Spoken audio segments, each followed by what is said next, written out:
Coming up in the next segment, we're going to go to Dr. Conrad in Utah, Dr. Darren in Kansas, Bill in Los Angeles, Matt in the UK, Ronnie in Texas. We're needing your intel, what you're hearing about forced inoculations, quarantines. It's all in the executive order. The government says they may implement it. We're looking for signs that they are going to, or are they not going to. This whole thing is staged. That much is clear. The question is, what is the full extent of that? And I have 2 video clips we're going to play before we go to those calls, but everybody stay there because I want to talk to you. But I've got to get to these clips now. And that's a video clip, after we talk to Wayne Madsen, of a lady who says she's in the military training with the CHIPs in California for quarantines and checkpoints. We checked out all her info. We're trying to get her on. But the transponder trackers she talks about, those have been issued.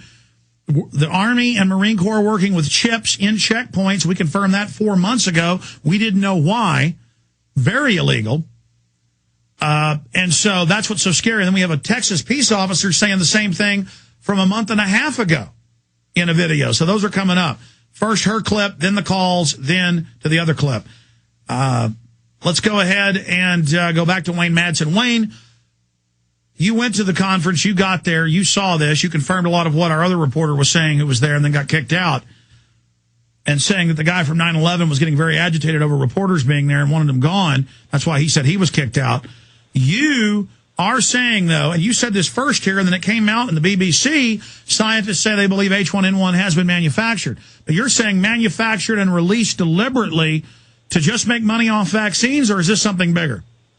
Well, from what I understand from a person in the research community that's been spending all the time looking at where this came from, they may have used a human guinea pig to actually use they call it the mixing vessel. They couldn't use a pig because it didn't come from pigs to humans. It didn't come from birds to humans. It came human to human, that a human may have been the mixing vessel for this particular pandemic. And possibly that was an individual in Mexico, because they were the first cases we saw out of Mexico in the spring. And but all focus should be on the little Inuit village of Fort Brevig, Alaska, because that's where the corpse of a young woman who died in 1918. She was quite obese, so there was usable tissue because she was basically frozen in the permafrost. Those tissue samples were taken to the Armed Forces Pathology Institute in Rockville, Maryland, and I mean, this is the ground zero. Is that little Inuit village? It's apparently the village elders at first, when they went up there to get samples. They also went to Spitsbergen in Norway, but they didn't find anything there. So they were actually looking for samples of the 1918 flu. They brought this dead virus back to life. And we've been talking about that for a decade. A lot of people have really been concerned about that. And the virologist, as you said, the genetic engineers are saying it looks like it was engineered from that. What's the goal then? Do they want to release something that kills 1 billion people so that they can reduce population? What's the point of this? Well, I mean, if you look at this from a purely, criminal investigation standpoint, you've got companies standing to make a bundle of money on the vaccines.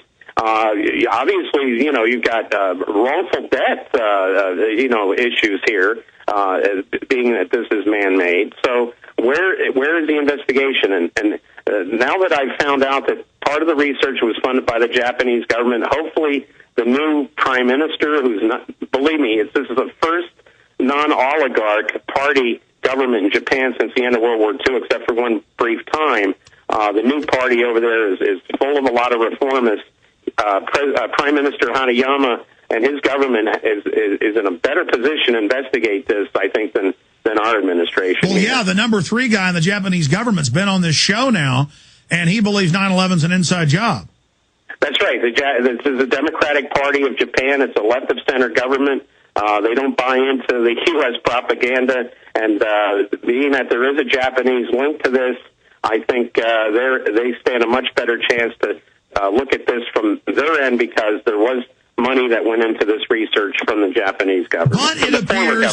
But it appears this flu is not that deadly. So if it's connected to the old super flu, again, something's weird here.